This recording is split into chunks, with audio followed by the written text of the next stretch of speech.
And we're live. There we go. Oh, it feels good to be back. Happy New Year, everyone. Happy New Woot, Year, woot. David. How are you? Happy New Year. Yeah, really, really good, Nat. Thank you. And lovely to see you again. Lovely to see everyone else. Happy New Year, everyone. Um, really, really great to be back here. New year, new Never Mind the Buy Box. We're ready, back ready for it again. Absolutely. Yeah, Amazing. it's so weird. It's like on the Tuesdays, I think someone actually commented. I was watching something on TV. I think the first Tuesday that we didn't do it while we were off. We're just waiting for a few people to come on. Hi, Jamie. The first, it was like having like a phantom kind of pain or something like that. I was thinking, I had this feeling in my stomach. I was thinking, I'm I'm sure I should be doing something. I'm sure. Have I forgotten something? Then I realized it was about 7:10. I was like, should be doing Never Mind the Buy Box. It's, the first one in about 18 months that I hadn't done. I think we might have missed a couple over the 18 months where, Mark had come on, a few different people had come on and things like that. But it feels weird when you have this kind of downtime when you've been doing something so consistently. And it just goes to prove, really, that when you do things consistently, you do get very good results. Let's say hello to everyone before we get started, because David and I were actually having a really deep conversation before we get started. And I almost just wanted to press the live button just to like continue on the conversation. So I hope we remember to pick up where we were, because it was really relevant to everything we're going to talk about tonight. So Jamie, happy New Year to you as well. Hi Ruth. Hi Simon. Happy New Year. Hi Mike. James joined us, a few other people. Guys, if you wouldn't mind, because it's the first Never Mind the Buy Box of 2021, can you all smash that like and love button just so we can send the notifications out, just to let everybody that we're live, we're back, it's Tuesday, it's 7:00, it's Never Mind the Buy Box. If you can let everyone know that we are here, that would be amazing. Amy's joined us. Evening, Amy. We just wait for a few people to come on before we kind of crack on and get started. And yeah, so we were talking about Christmas before we came on. Oh, by the way, whilst we're doing that, for anyone that's watching now, before we get started, can you just comment in the comment box? I always like to ask a question, although Boris ruined it for me yesterday. Or Captain Doris, as I like to call him. Pardon? I like to call him Captain Doris. Captain Doris, absolutely. He ruined it. I was thinking, what question can I ask earlier on? And I was thinking, I know, I'm going to ask everyone what number tier they're in. But I think technically we're all in tier 5. So we just ignore that. Before the lockdown, before the national lockdown, if everyone can comment what tier you're in currently or before the lockdown. Because surprisingly, Dorset has always been, low figures and things like that, but we were lumped in tier 4, and it was a bit of a shock to us down south, that we were put that. What were you guys in? So we're Kent. We're in Medway in Kent, and so you're like, yeah, we're a dead end. I know, and that's right. Okay, never. And what we actually spoke to a friend of ours the other day, because about this variant of the coronavirus. And apparently up north, it's known. I think it's known as the Chatham. It's known now as the Medway virus, because that's pretty much where it's apparently sort of come from. Is North Kent? So sorry, I do apologise. It's not my fault specifically. Oh, bless. Well, it's literally, my best friend caught COVID a couple of weeks ago. She actually had symptoms developed on Christmas Day, and she's been really poorly with it. And like literally, because I've known her for God knows how many years, and we have banter and everything like that. And I've been sending these messages to her, it's like, oh, it's all your fault. You've tested positive, therefore this whole new variant, it's all to do with you, and blah blah. And then she got really sick, and I felt really bad. I was like, oh no, okay, I'm gonna stop it with the jokes. But it just seems that it's just exploded everywhere at the moment. And I was talking to Matt and Karen earlier, and we were talking about it, and it's really weird, because I've always considered, I call it the Bournemouth bubble. We tend to stay out of, if everywhere else in the country gets snow, Bournemouth doesn't get it. If everywhere else gets something else, Bournemouth doesn't get it. But it's weird. The Bournemouth bubble's kind of been burst a little bit because I literally know loads of people with COVID at the moment. Yeah, and it's one of those things. It is what it is, isn't it? It's obviously it's probably in relation to what we're going to discuss later, and I don't want to bring it down in a way, but I was having a conversation with someone earlier. Their best friend took their own life yesterday.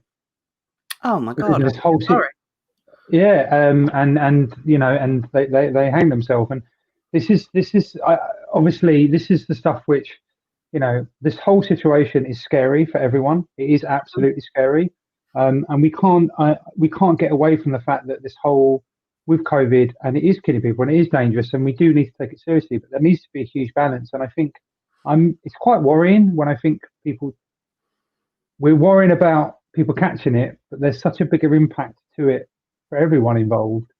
Absolutely, and you know, really sorry to hear about that, and it's something, and it's not, unfortunately, it's probably not the first and the last that we're hear of these different types of things. And I feel I get a kind of you know, feeling of this time everyone feels a little bit different, and it is scary, and I feel worried this time. I do feel worried, and I don't know the reason why.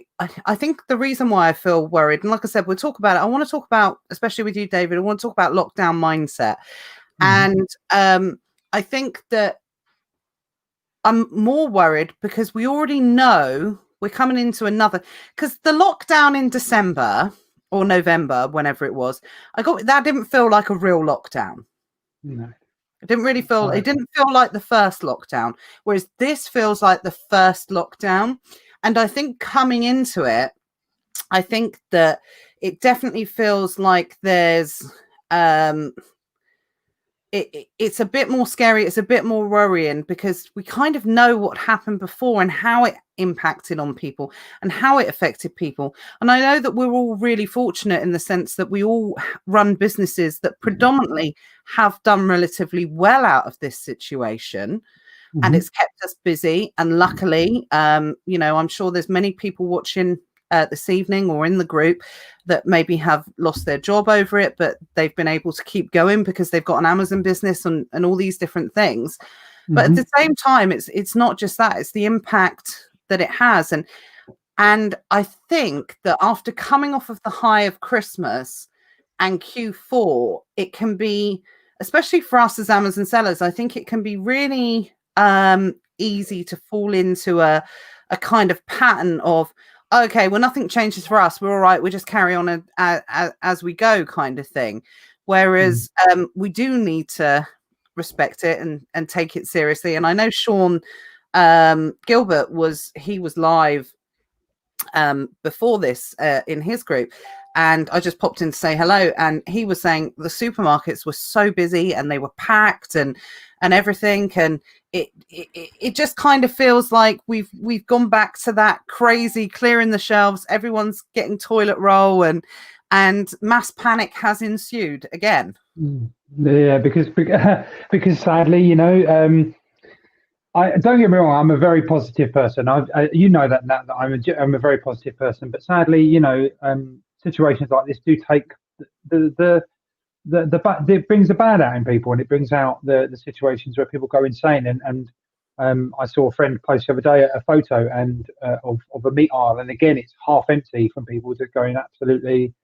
And I think actually here's quite an important point here when it comes certainly down to mindset, especially, and why it's so important for us and us as Amazon sellers is that when you think about it as a business owner, right?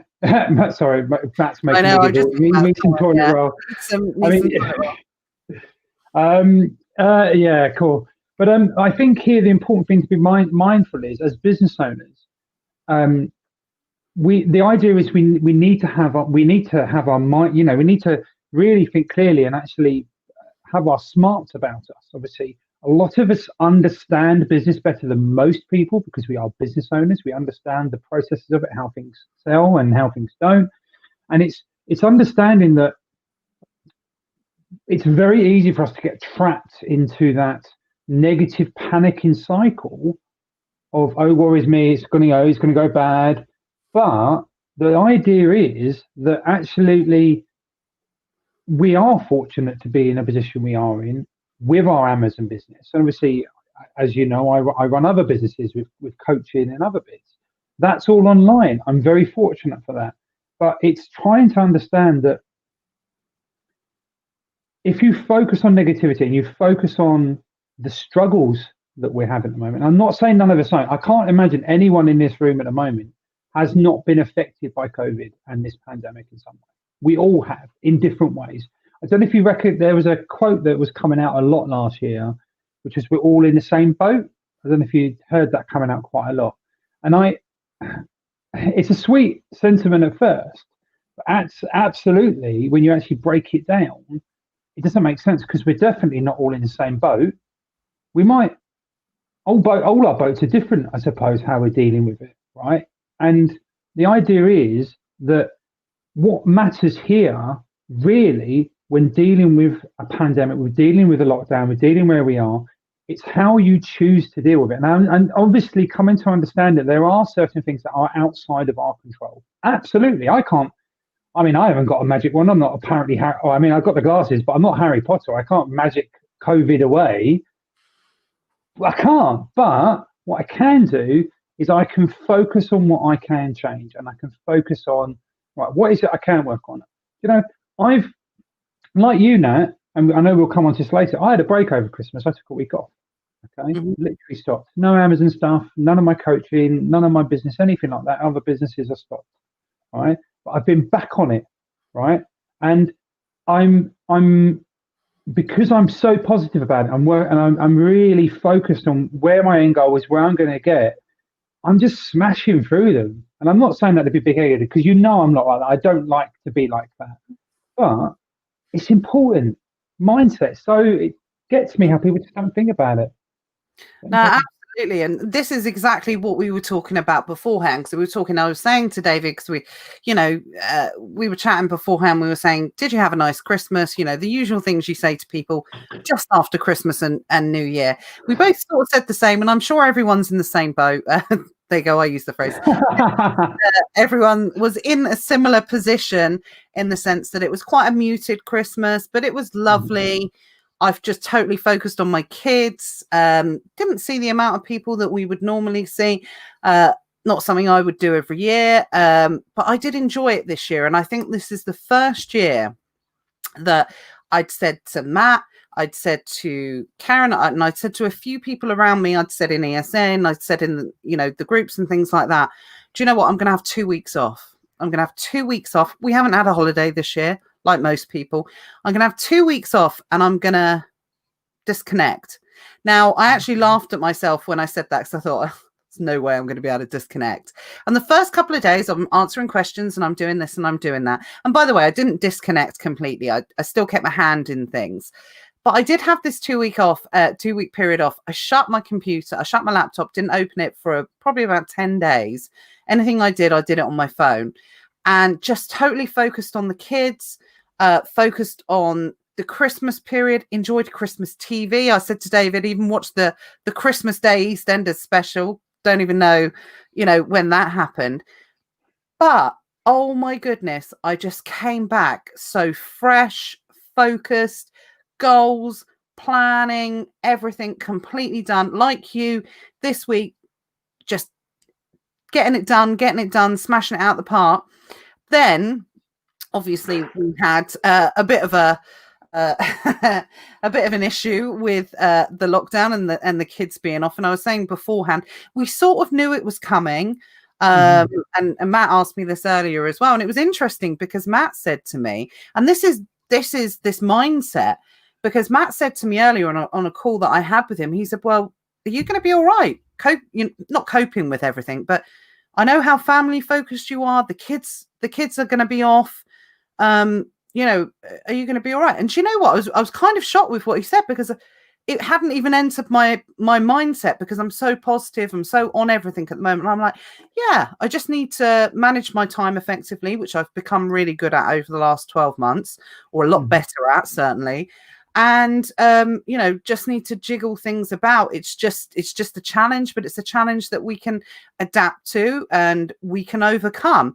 And I think, had I have not taken that break over Christmas, then been thrown with another lockdown, then with the kids being off for minimum of 6 weeks, possibly up to Easter, I could have easily thought, you know what, what the hell? I'm just going to kind of carry on, what's the point kind of thing. So that break was so mentally important for me. And I'm not like, oh, well, I didn't feel I needed it at the time, but only when I did it, I realized how much I needed it, if that makes sense. Yeah. And it's again, I suppose it's like one of that power of hindsight. It's not until you do something sometimes that you really realize the importance of it. But as much as we see and this sort of leads to a discussion we had earlier, and I think it's this mindset around, as Amazon sellers, there's a common mindset that we need to continue feeding the beast. That's a common phrase used, and we understand it, and we do need to. If you, I won't lie, for me and my partner Richard, because obviously we both are joint directors of the company. Our sales for Christmas was pretty good. I mean, we've been doing it 4 years. We hit 26k for December. Now I know that's not the biggest. Obviously, there are people that are bigger than that, but we had a pretty good Christmas and we've had a pretty good year for sales. We deliberately took 2 weeks off and just stopped, right? And it really is, I think the really important thing here is you cannot work 24/7. And don't trust me, I work a lot. Okay, I'm a bit of a workaholic, which is funny when you look back at me 10 years ago as a 32 stone unemployed gaming addict, doing nothing with my life, to where I am now. But the idea is that you cannot be on 24/7 constantly. You need to have a break and you need downtime. If anything, what people don't realize is that downtime gives your brain and your psyche, or your soul, for lack of a better term, I suppose, time to process what you've been thinking about and process the ideas, the things you want to do, and actually get in that space. Okay, we cannot be engaged full on 24/7, right? Even Matt and his empire of I describe him, but Matt has downtime. He openly talked about that he likes to game and he likes to relax sometimes. He can't be on it all the time. Same with Karen. Karen's a superstar. As far as I'm concerned, the customer service queen. She is absolutely spot on. But she's going to have downtime, and by doing it, it makes them better. Okay, that's the point. Okay, it just makes you cannot be on all the time, and especially when we're mindful of that, we do have these outside forces, lockdowns, COVID, these situations coming in that we have no control over. We cannot control them, and we need a break from it sometimes. Yeah, no, absolutely. I completely agree. And this is what we were talking about. We see these feed the beast constantly. And that is such an apt term, because it is what we know and doing, continuously feeding the Amazon beast, and we're running ourselves ragged. And I know loads of people in this group run themselves ragged over Q4, because it was I would say it was a Q4, a once in a lifetime Q4. But I don't know.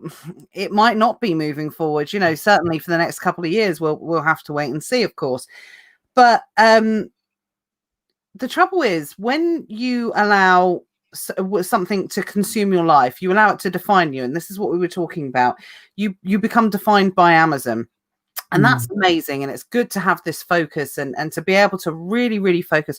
But the trouble is, if you are defined by Amazon, what happens? And I'm not a negative person at all, but what happens if we know Amazon can be a pretty unstable platform at times? What happens if you are unable to sell on Amazon? So that's, anymore. So that's why it is important to maintain a certain amount of balance within your life and in the businesses that you run. And I know that you do it. You have multiple streams of income. You run different types of businesses as well. Now, personally, Amazon is where it's at in 2021. There's no doubt about it. 2021 is definitely going to be an interesting year, I think. And I think that, again, it's the type of year, normally in January, I'd be saying, right, Q1's going to be this, Q2's going to be that, Q4 will be this. But again, I don't know if that's going to, who knows what that's going to be this year. All we know is Q4 is going to be good.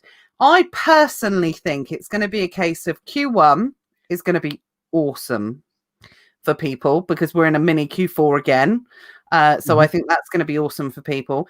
And then I think possibly we might see it, depending on what's happening, we might see a slightly slower Q2. That will give people the opportunity to maybe explore other avenues, look into unique bundles, all these different types of things that you can do. I know Sean's looking into private label, and, you know, give people the opportunity to explore different types of things.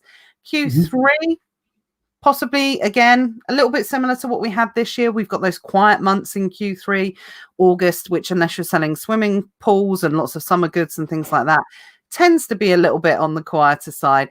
And then obviously Q4 being a lot busier again. So I think that Q1 is going to be another mini Q4.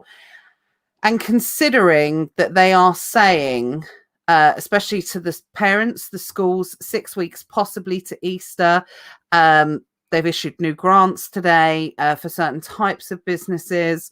They're talking about vaccines and how quickly they can vaccinate. I think they said that they can get most of the vulnerable vaccinated by Easter, which makes me think we're in lockdown until Easter, essentially. You know, that's what I think it's going to be. And then they'll slowly start to ease it out from there. So what the future looks like, who knows? But we do have to capitalize on this busy time on Amazon, of course. We absolutely have to do that. But at the same time, and this is part of the reason why David's here today, is whilst we are in this kind of lockdown period, is yes, it's busy, but we also need to look after our well-being and our mindset and everything like that at the same time. There's no point just constantly pushing yourself, because let's face it, Amazon now has been consistently busy for a lot of people since Q3 of 2019. Is that right? Yeah, 2019. So you do have to make hay while the sun is shining, but it's also important to be able to take your rest. And part of what I did when I was setting my goals this year was making sure that I tend to set my goals for 3 reasons: health, wealth, and personal. And part of my health side of things, which I've got a lot of goals on this year, a part of my health, I was making sure that I was factoring in rest, downtime, and time just to kind of recuperate. Yeah.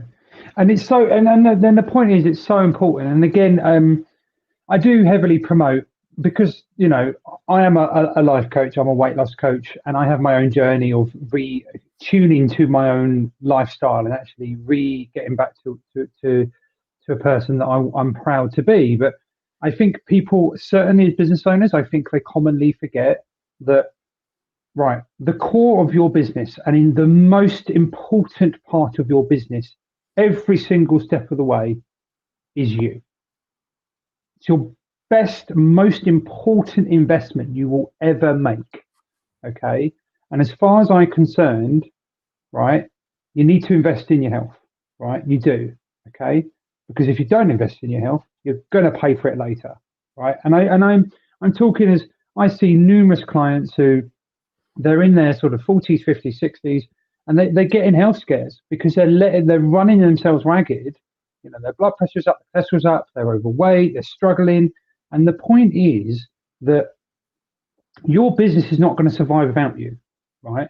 So it makes sense that you invest in yourself, whether that is, you know, being more active, whether it is having that downtime, whether it is being more mindful of, you know, the food you're eating, you're drinking, smoking, whatever it is, or whether it is, importantly, and I know Matt's heavily promotes this with a lot of people, is personal development, is actually building upon yourself and learning you know, about yourself, about what you want to do and what you want to grow as a person. And it's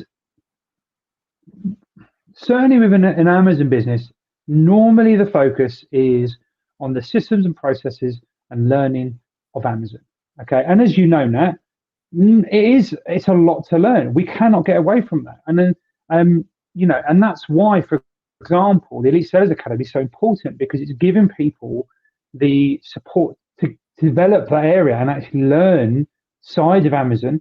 For example, the pay-per-clicks, I won't lie, we've not looked at it yet, but we're going to look at it. It's on our plans for this year. We're going to be taking the Elite Sellers Academy learning and learn it and actually sit down, go through the content that's there.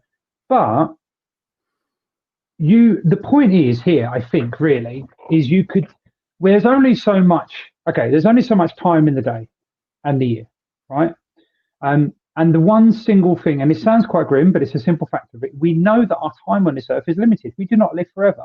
Okay, think of the old Benjamin, as an old Benjamin Franklin quote, which is there are two certainties in life: death and taxes. Okay, it's a bit grim, I suppose, but it's true. We don't live forever, but actually, and when Amazon now, and Amazon, yeah, death, taxes, and Amazon, yeah, true, absolutely. But the point is with it, actually, really, is that you will manifest what you want to manifest, and by focusing, on what's important to you, you will promote that, and you will actually grow that in your life. And rightly, you're absolutely right that there will be people that sadly will lose their Amazon business. It will just happen, and then they'll be sat there going, "Who am I? What am I doing now? I've put so much energy into this." So the important thing here is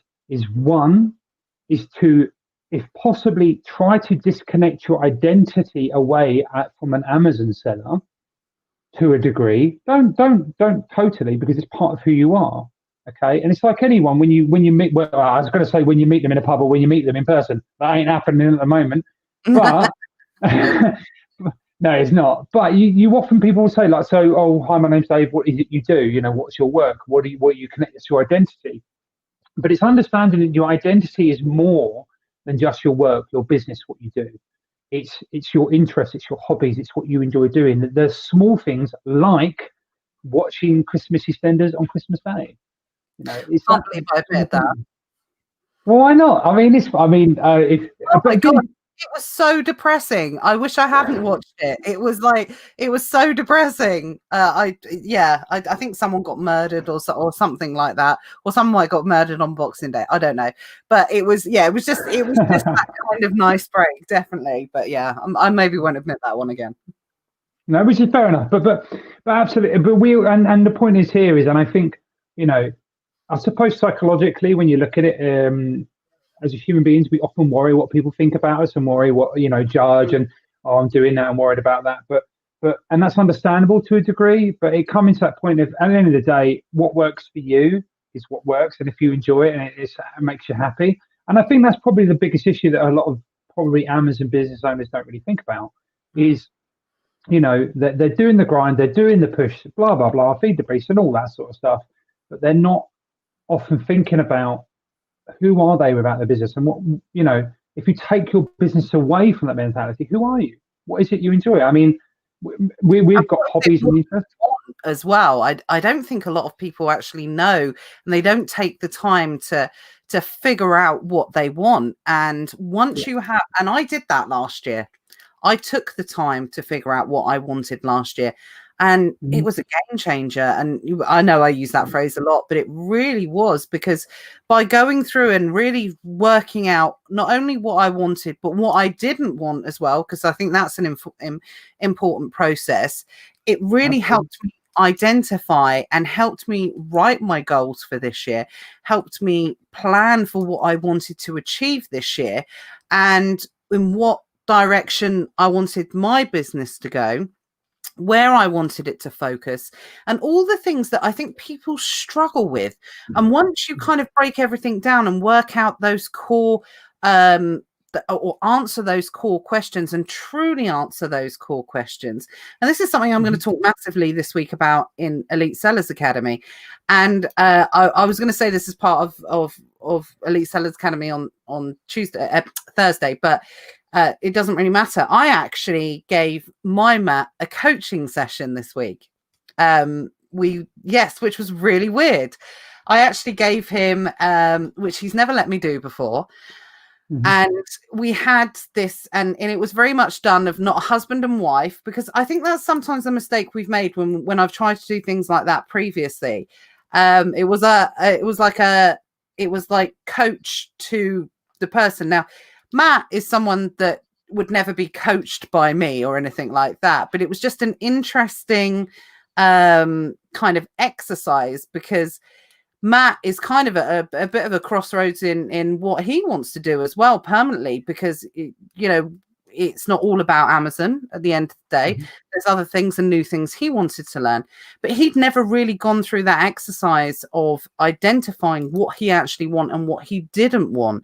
And oh my goodness, I literally saw the realization on his face as he was going through that and working out. It's so powerful. So this is what I would say to anyone. Take the time and sit down and work out what you do want, what you don't want, because that ultimately will determine where you set your goals, what you want to achieve in your business. Because I tell you what, I think sometimes the mistake people make when they set their goals is they're setting goals for stuff they don't really want. Yeah. And then there's a scary thing with it as well when you think about it. So when you look at motivation, okay, and motivation to achieve a goal, to get towards it, I've spoken with I've supported so many clients that have not fully thought through, as you say, why they want to do what it is they want to do and what they don't want to do. But the importance around motivation is when you look at it, okay, they're actually, so for starters, motivation is kind of a myth in many ways, to be honest, really, okay. Absolutely. There in many ways, there are two types of motivation. You've got intrinsic and extrinsic. Okay. So an intrinsic motivation is something which you do for your own benefit, for your own pleasure, for your own enjoyment. You don't do it for any recognition. You don't do it for any financial reward. You don't do it for any awards. You're doing it purely because it's something that means to you. Okay. But an extrinsic one normally is recognition from others. It's normally money. It's normally an award, stuff like that, right? Now, normally people think an extrinsic is a negative thing. That's commonly perception, but that's not correct. Actually, they're both as important, and they both have their unique importance in our setting our goals and actually pushing towards them. But it's important that you really think about, when you're planning your goals and you're planning what it is you want to do and what matters to you, why is in many ways that you can sum it up in the word why. Why is that important to you? Okay. And the important thing is people don't recognize how motivations can change. I'll give you, there's a bit of a story. I'll give a very quick story that will explain how motivations can shift very quickly. So I'd like you to imagine a young boy sat in the front room and he's got a blue hammer. I haven't got a pen to hand. There we go. So he's got a blue hammer. Okay. And it's a little rubber blue hammer, and he loves his blue hammer, and he's sitting there smacking it on the floor. Bang, bang. I love my blue hammer. He's loving it, absolutely doing it for his own reasons, very much an intrinsic motivation. And then the parent comes in and he's seeing that he's doing so great, banging that hammer away, and he's not making too much noise. He's not being over, he's just gently happy, doing what he's doing. And the parent goes, oh, he's been a good boy. I'll give him some chocolate and candy because he's been such a good boy.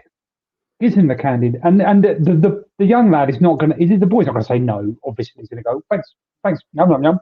Great. And then next day, young lad's again there with his blue hammer, bang, bang, bang, bang, bang. And the parent sees again, well done, you're doing great. You're being a really nice, nice boy. I'll give you some more candy. Give it a week of the same thing, day in, day out. Do you know what happened after a week? Stops banging the hammer? Yes, because what the boy will do is go, candy first. Because it's become an extrinsic. He'll learn about the behavior that I will only bang the hammer if I get that reward, because it's a learned behavior. And that's the thing to understand. And that's the thing that's really important when you're thinking about setting your motivations here. Because if you are not clear in your head, whether you're the donkey or the carrot, in many ways, you could argue,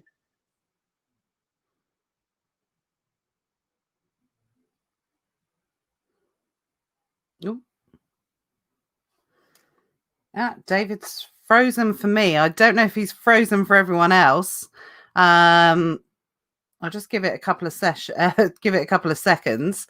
Might take him a couple of minutes to come back on. I'm not sure. Can someone just let me know in the comments if you can still see and hear me, or is it just David that's stopped? Yeah, it's David that's frozen. Okay, yeah, that's fine. We'll just wait for him to come back on. Oh my God, I was just totally transfixed then in what he was saying. I'm going to go back and have a look at some of the comments and wait for him to come back on. Yeah, he's frozen. I think someone's lost his Wi-Fi, possibly, something like that. Let's have a quick look at some of the comments. Matthew said it's great. Well, it was a great session up until that point. There we go. So I think he'll come back in. There we go. Add him back in. Where did you go? My Wi-Fi decided to have a hissy fit. That's the third time today it's had a hissy fit. I was running my business networking earlier. I had 20 odd people in the room, and then it just died on me. I was like, Oh no, that's fine. We've all gone back. So yeah, they can all hear me. Thanks for letting me know, by the way. I got to say this. Who said that? Philip says he's gone all Elsa. So he'd frozen. All gone Elsa low. Yeah. What was really funny is because I was totally captivated by what you were saying. I think everyone thought I'd frozen as well, because I was like, I can be a really good still statue. Yeah, sorry, carry on. Yeah, so good old internet. But basically, yeah, the core of it is it's so important that you think about what you're doing, think about why it matters to you. And I think, importantly, another point that was leading on something we mentioned earlier, it's related to if your Amazon business does have issues. I think it's really important, to be honest, that you do think about multiple streams of income and multiple things for you to do, multiple things that happen that are important to you. Because if you lose that thing, whether it is a business or a hobby or something that matters to you, then it can have an impact if it means something important to you. And it's about understanding, again, like you joking about, the EastEnders TV. If it's more matters to you and it's important, then no one can tell you it's not important, because is there some unwritten like marble in the sky that says, "Oh, this should be important to you"? Well, it might not be. Who can anyone define that to you? And that's the thing. Goals are really, really personal, and I think that we all think, right, okay, when it comes to setting goals, I've just got to say that I want to earn 100 grand a year, and I want to buy a £2 million house, and I want a Range Rover. Whereas they're very kind of arbitrary figures and static kind of things, whereas when it comes to setting those goals and working them out for yourself, until you do work out all of that underlying stuff, you're not really going to hit. And I was so guilty of that until I discovered this. And I only discovered this, I'm not joking, I only discovered what I actually wanted in the last 3 months. I made that discovery. Now, of course, things can change. And once you discover what you want, it doesn't mean that you have to stick with that decision for the rest of your life and you can never adapt and you can never change from it. Of course not. Goals are revisionable as well. You can revise them as you go along. You can change them. Don't think that they're set in stone. You don't absolutely have to do that. But I know that when it comes to understanding and writing down those goals of what I want to achieve, unless I didn't know what I wanted, I wrote down goals last year. So I've still got all my goals from last year. And it's funny, all the goals that I wrote down last year that I didn't achieve, because I'm not perfect. I'm not saying that, I wrote 30 goals down and I smashed them all. I didn't, absolutely, possibly not even half, maybe a quarter or something like that. But I think that's very common in when you are writing goals in particular. But I only achieved a certain amount of the goals. And I think that came down to, and I think I'm going to have more success rate with what I'm going to achieve for my goals this year, because I know what I want more. And more importantly, I also know what I don't want more. Let's go to Philip's questions. I've kind of, when I get captivated, and I ignore the comments. Sorry, guys. Philip says he doesn't think he understands the intrinsic or the extrinsic motivations. He sets goals each year, and when I meet them, I find it a total anticlimax. Never really understood that. Would you say that's because he's setting himself easy goals or ones that he knows he can achieve? Well, okay. So obviously, what I would be saying here is okay. So this has actually come from a philosophical. It was Aristotle. There are generally two types of people. You either have the hedonistic type of people or the eudaimonia sort of type of Lots of people. big words tonight, guys. This is like a university session. Sorry, I do apologise. It's because of my training and qualifications in coaching. I'm joking. But basically, so a hedonistic person doesn't mean that they're the type of people that's going to be having orgies and lots of drink and smoking and going mad and all that type of thing. But a hedonistic person, they're very much based in the moment. Okay, they get the kick and the pleasure and the enjoyment from the process, from actually doing the thing, doing the do. Right. Take off that language, that comment as you want. But now, obviously, we have a negative view of hedonism. It's bad. We shouldn't be doing it. Blah blah blah. But neither is right or wrong. Again, but so the point is for hedonists, they get drive, passion, excitement, all of that from the actions and are instant. And not only that, they're also very instant. They're instant gratification type of people. You know, so they're very well suited for social media. Let's be honest, right? Because instant, they can get it straight away. But more eudaimonia type people, they're the type of people that want to see they're looking for the bigger picture. They're looking for the long-term goals, the long-term achievements. But interestingly, they get their kick when they not doing the do, but they get their kick when they finish and they've ticked off that box. They've got a checklist. They've completed it. But very commonly, they quickly lose that. Done it. Yeah. Oh, okay. Next thing. I've got to move on to the next thing and tick the next box. So that's something to be considered for yourself, Philip. And I hope I explained that as best I could. But when it comes to, so you say, I say it goes each year, when I meet them, I find it totally anticlimactic. Never really understood that. So that might be because the perception of what your end target was is different to what you've achieved. Okay, there's a huge difference in our mind and our vision of what it is we want compared to the end result. Okay, and certainly when you actually emulate and look at successful entrepreneurs and business owners, a lot of them do a lot of vision boarding. They do a lot of future vision imagery. They actually imagine the position imagine the position they are in, because it means the more you imagine it and the more you actually create that mindset and that view of that being real in your head, the more you will make it happen. Because it's very much like, and I'm sure you guys have heard this term, fake it till you make it, right? Absolutely, fake it till you make it. Believe that you are there, that you're going to get there. As a perfect example, right, that you've got to push yourself. Matt Webley's not always been successful. He openly talks about his past, about being beaten down and told that he's going to get nowhere. Look at where he is, right?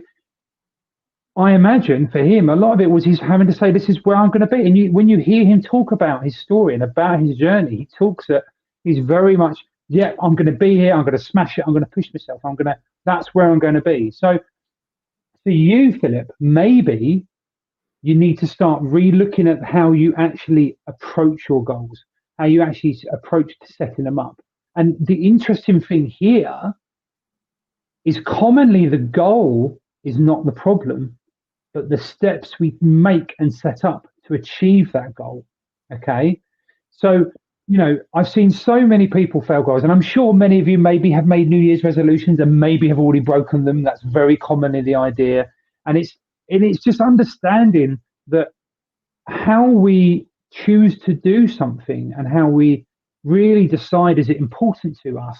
It leads back to that internal. If it's easier, Philip, imagine it as internal, external, if that helps with the wording.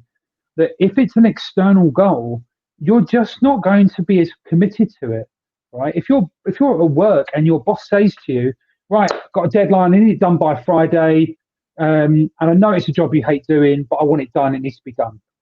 I bet you probably will get the job, but you're going to drag your bloody heels doing it, and you're not going to enjoy doing it because it's not important to you. But if they gave you a task by the end of Friday that was doing something you loved at work and you really enjoyed, or in your business, you will, honestly, you'll see a difference in it because you'll just smash it because it's so important to you. Um, Hopefully that gives you an answer, Philip. I mean, I know I've gone off on a bit of a. No. But what the only thing the question I'd ask you in that case, if you are the kind of hedonistic, and if someone like, if you find goals like a total anticlimax, would you recommend maybe setting more shorter term goals in that case, as opposed to having like a big long term goal? If they enjoy the process, are they better off maybe, I don't know, setting shorter term goals so they can continue to keep working through that process? I don't know. Yeah, I'd certainly agree, but I think that's a good thinking. That absolutely. But again, I think it's an important lesson for everyone. I think commonly we do need long-term goals, but importantly we do need short-term goals as well. And I think, if you're certainly that person that is finding anticlimactic, I can't even say the word now. I think maybe shifting how you set your goals and maybe looking at maybe breaking them down so that it's not one big goal. And there is a method you can use that called it's called goal cloud. And what the idea is, essentially, you have your bigger goal as a bigger cloud, and then you break down that bigger cloud to smaller clouds with smaller steps within the goal. Okay. So, say for example, the one I've used this a lot with clients is a weight loss coach, weight loss thing. If they're trying to lose 2 stone, well, break that down. What do you need to do to achieve that 2 stone loss? Well, I need to eat healthier. Well, okay, but again, break that down. What does that mean? Well, I need to be thinking about the amount of snacks that I'm having. Okay, I need to increase my fruit and veg. I need to have a more balanced portion size. And you can break it all down step by step by step, because it's very easy for us as human beings to look at a Mount Everest like a goal. Yeah. Be demoralized by that. And if it's such a big goal, maybe that's what you need to do, is break it down, Philip. And I think that might help. Absolutely. So Philip says, brilliant. First time he's ever heard anyone explain it like that. He thinks he needs to take some coaching with you. By all means, feel free to contact David. He's brilliant. Just going to go back through and have a look over some more comments. So I'm going to pick back up on the mindset, the lockdown thing at the moment. Then we'll move on and talk about some more goals. I think it's just general kind of comments that have been going on, apart from Matt's toilet roll that he needs. If anyone's got any, send some to Matt. Let's have a quick look. Sean said about Helium-10, used my link. Thanks for that. He wants to get control PL and eventually outsource that. Absolutely brilliant. Tim says his aunt works at school and it's looking like the school will be closed until April. I think so. And I think that's the importance that we kind of need to get our heads around, is being a little bit more realistic. And I was explaining this earlier, when I was talking to Matt, actually, I'm okay this time round, because I mean, the first time we hit lockdown, it was a bit fun. Everyone's like, oh, on house party, having drinks, that type of thing. Then you could see the mood of the nation kind of really starting to change, and people were getting depressed, and people weren't going to be able to have the barbecues in the summer and do this and do that. And it changed. I think it does feel slightly different this time, because I think that I'm hoping there's an end in sight. Not an end. I don't think it'll ever be the same again. I really don't. I think before we came on, they said that even next Christmas, they think they'll probably have to put some restrictions in place, because the vaccine is not a cure. It just stops people getting, hopefully, really, really, really sick. But people are still going to get sick, and they're still going to get ill, and all these different things, and there's going to be variants, and this is not going to be like this forever. It will get better, but it is going to take a lot longer than we all thought. But what I wanted to touch about, I will come back to your comment in a moment, Matthew, by the way. What I want to kind of ask you is, now we've gone back into lockdown, less than 24 hours into lockdown, so we don't have that kind of mood go down. So we don't find ourselves in a position where we're getting dragged down by this, because the other time as well, the last lockdown, the weather was beautiful. It was sunny. It was hot. Now it's freezing. Everything that kind of compounds into depression. You know, to be perfectly honest, we're stuck indoors. We're locked down. It's cold. It's raining. It's winter. It's snowing for most people. Christmas is over. Everyone hates this time of year normally anyway. It's got all of these kind of compounding effects. So what can we do to keep our mindset good during lockdown? What are the things we can be talking? We know we can do exercise. We know we can try and eat healthy. What are those different types of things? Yeah, so certainly I think the important thing here, very much so, and there are a lot of people that did this very well during the last lockdown, and some people did struggle, I won't lie. Of course, everyone's different in how they process it. But I think importantly, it's about, as much as you need to continue making money and you need to continue your business going, I think it's taking it back to the simple, very simple facts of, are you eating a healthy, balanced? I'm not going to say I'm going to say diet, but I hate that term. Diet. The word makes me feel ill whenever I hear it. It doesn't work. But are you eating? Because again, and I hope you don't mind me swearing here, but if you eat shit, you're going to feel like shit. It's just simply the case, and it's just honest. And please, guys, do not think that I eat perfectly. I do not. I'm not some sort of perfectly person. I'm not. Mm-hmm. But I do have treats, but I don't have as many as I used to, and that's the point. So, firstly, take the time to think about the food you're eating, because it's fuel for your body and your brain, right? If you are not eating the right foods that are giving you all the energy and all the right stuff, then that's already you're on a back foot. Secondly, if you're not already, actually think about getting out, being more active. Okay, there's so much proof, so many studies that have shown that being active, not only is it important physically for you, but I'd argue more importantly, mentally and emotionally. It certainly is time. And I get it that the weather's crap, it's raining, it's miserable, but the point is, being active, keeping your body fit and healthy, and your mind with it as well, should be a huge priority. Now, I get it, for some of you, that's not going to be easy, right? And I get it, right? Because you're going to be often commonly stuck in your old habits and behaviors, and you're going to stick to what you know because it's comfortable. It's why we do what we do, okay?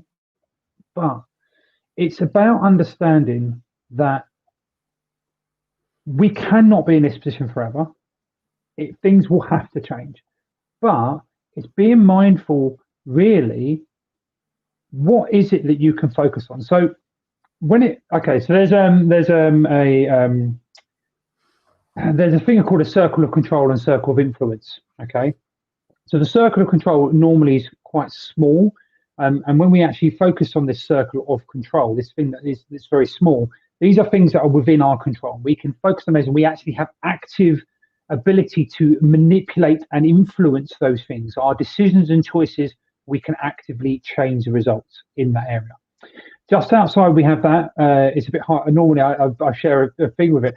There's the circle of influence. Just outside that are things that they're not in our control completely. They're in our influence. We can actually influence to a degree, but not fully 100%. Obviously, we can't just change it, but it affects us. And then outside that, we've got all the things that are outside of our control.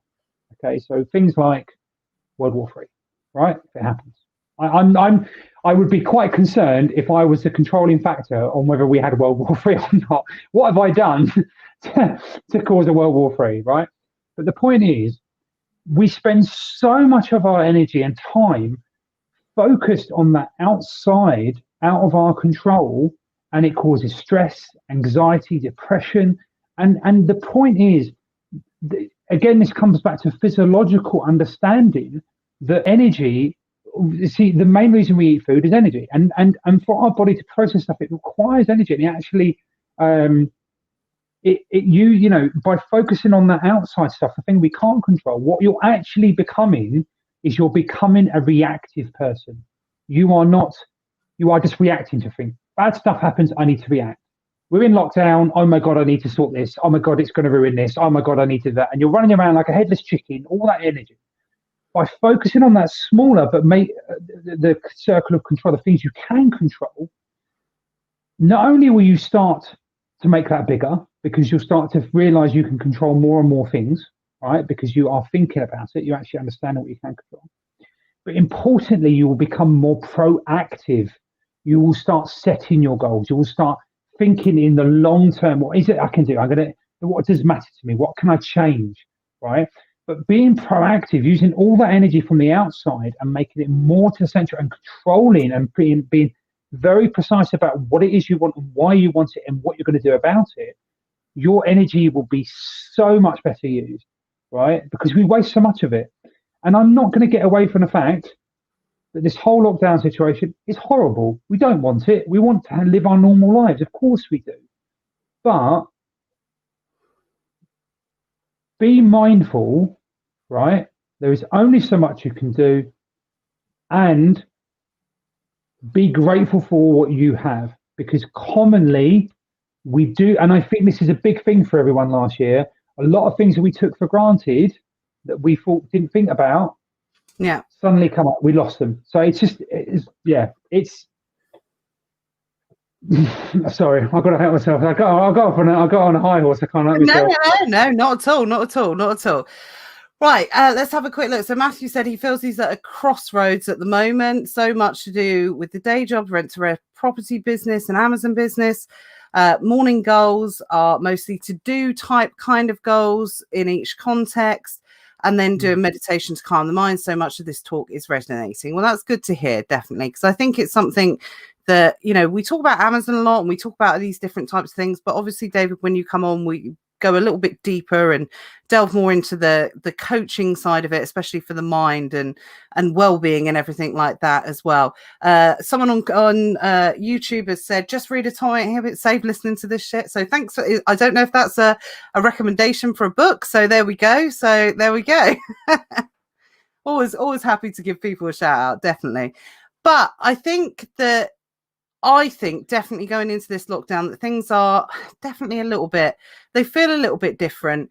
But I think it's this time of year, new goals, new year, new challenges, all of these different types of things, real opportunity for people to do well, certainly over the next quarter. And I think this type of business at the moment is to take one quarter at a time and, really kind of focus on what you can do in your business and what you can control in your business. And I know Sean was saying it earlier on his live when he was saying he's struggling to get kind of supermarket slots at the moment because obviously the world's gone a little bit crazy again.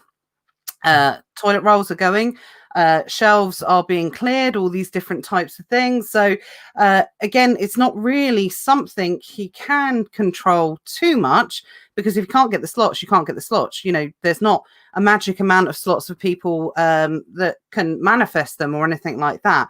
But he can maybe get click and collect, or he can possibly go and do, I wouldn't recommend going to do RA. This is a time where I think we have got to respect the rules and, and that type of thing. But you can only do, but obviously he can influence, but maybe looking at more wholesalers and not necessarily thinking about, supermarkets or anything like that whatsoever. So you've just got to, and I think you've just hit the nail on the head. You can only focus on absolutely what you can control. And I think that's really, really important side to be able to do.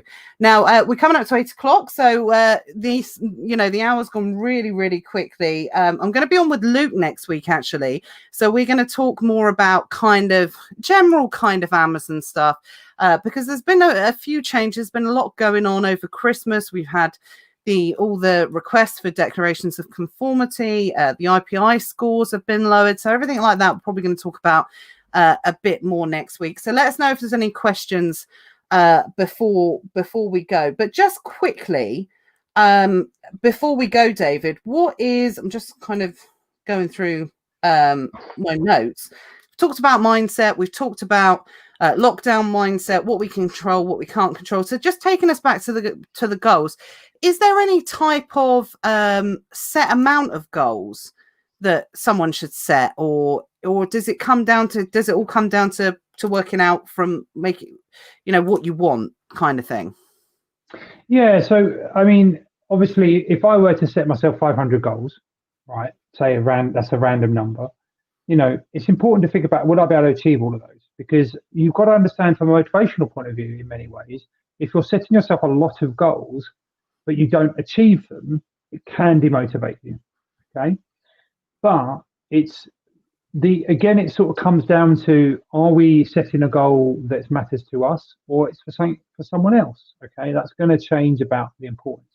But normally I would suggest that, really, if possible, I don't really think it would be wise to generally have more than 5 long-term goals in a year, because, when you think about it, there is only so much time in a year, right? If you've got, and it depends on the goal, but obviously if it's a long-term goal, it's going to generally have more sizable parts of it that you need to do to achieve that goal.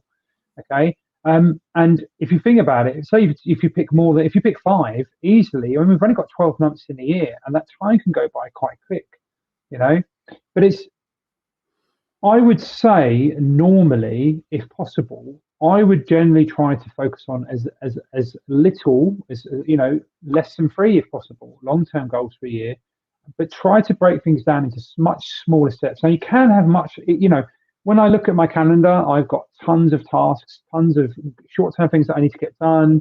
I was updating my website the other day, so I've set myself a task to update a part of that. That's a goal I need to get done. But that's breaking it down to steps. I was just going to interrupt you there because I wanted to pick that up, because that might be what Matthew was talking about. There is a difference between tasks and goals, isn't there? So your big goal is to do your website, but you get that by completing tasks. Absolutely, breaking it, and that's the important thing. And yeah, absolutely, call it task goals. It's about what matters to you. But absolutely, I suppose one way to look at it is a goal is something which is important to you that you want to do, whereas a task is a thing you know that you need to do. Okay, so there's a bit of a difference there. So it makes sense in a way you could break down a bigger goal into smaller tasks. Okay, that's easier for people to understand. Okay. So, obviously I didn't lose 20 stone in a single day. It took multiple things for me over years of work and effort to do that. Okay. It was multiple tasks and things that I had to change and do to get to the life I am now, where I am now. And I think, generally I'd say most people from a sort of motivation point of view they're very task-led, and they like to feel that they've completed things. I think people often forget the importance of recognizing what you have done. And I have this with clients so often. I've had clients literally in the first session, I sat down with them, gone for the profile, we're talking through it, and I say, so what do you feel you've achieved in the last year? And they've literally gone to me, well, I've done very little. I've not done anything. And it's like, well, okay, that doesn't, you sure you've achieved nothing? And it's not until you actually start to really recognize what you guys are. So think for yourself, guys, think back in the last 12 months, right? Since this whole COVID start, this whole pandemic start, really think about and maybe list everything you've achieved and done. Okay? Because I promise you, you've probably done a hell of a lot more than you've really given yourself credit for. And importantly, base it on what you are capable to do. So if I was to say compare myself to some of the other Amazon sellers that are selling more than we are, I mean, we're not bad. We're 6-figure sellers as well, but we've as I said, we grossed 26k sales in December. Now I know that's not the biggest for everyone. There are so many people that do it more than us. But if I'm comparing myself to them and what they've done based on their achievements, it's unfair. They're not in the same position as me. I'm not in the same position as them. So base it on what you've been able to do. And to be fair, just compare, really, the only person you can compare yourself really is you yesterday or week before or last year, because that's reasonable. Okay. That's why the understanding of the tasks, the goals, and actually context of them makes such a big difference, because otherwise you're not going to be able to look at. I can look back last year, the amount of stuff I've done in this last 12 months. Absolutely. I've achieved so much. And I'm not saying to be big-headed, but I've done it because I've set the task, because I've thought it through. I've actually planned myself.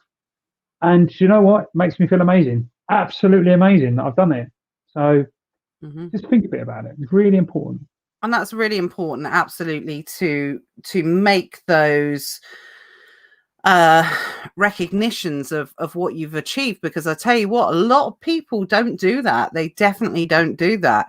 And you know, how can you know that you've achieved what you wanted to achieve, or you've done a good job, or whatever like that, if you're not recognizing that in yourself? So I think that's absolutely important to be able to do. Rachel says comparison is the thief of joy, 100%. And I think that a lot of people in this particular business do compare themselves to people, and you can't, because you never know what someone else is doing, on their circumstances or whatever. There's a lot of assumptions that are made. So I think definitely it's absolutely the right thing to not compare yourselves to anyone. 100%. Cindy, agree. You should only compare yourself to yourself. Natalie said it's all about developing daily habits. Absolutely. Consistency.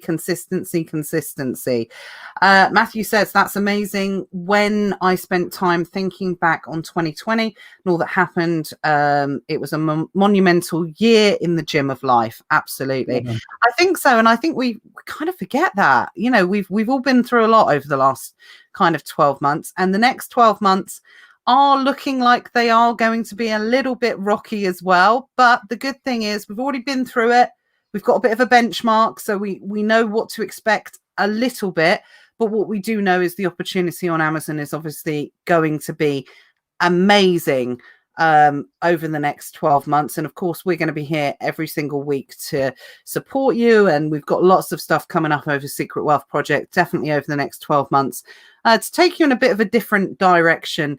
Sorry, not different direction, to not take you in a different direction, but to be able to support the direction that you want to take in your own business. So thank you so much, David, for joining us once again. I know you're a regular, not so regular contributor on Never Mind the Bible. It's a couple of times a year you normally pop by and say hello, and it's always a welcome addition. So thank you very much for joining us this evening. I know a lot of people have really got a lot out of this session tonight, and like I said, going to be back with Luke next week, talking more about, you know, kind of Amazon, what's been going on, what kind of predictions we're going to make, and what we think is going to happen over the next kind of, you know, quarter in particular. And I think we'll be another week into the lockdown, so hopefully things will start to calm down. People will be acclimatizing to the lockdown, so we'll have a little bit more of a clear view of what's going to happen certainly over the next quarter. So Philip says, excellent session. He's got a lot out of this tonight, and can get a lot more. He will drop you a line, David, but that's good to know. Definitely. So yeah, thanks for joining us, David. Thanks everyone. It's good to be back. It's yeah, definitely got back into my consistent flow. 7 o'clock on a Tuesday. That's, you know, consistency is key, definitely. So we will see you next Tuesday at 7 o'clock. And obviously, any questions in the meantime, pop them in the Facebook group, and we will do our best to answer those. So night, everyone. Take care, and most importantly, stay safe. See you later, everyone. Take care.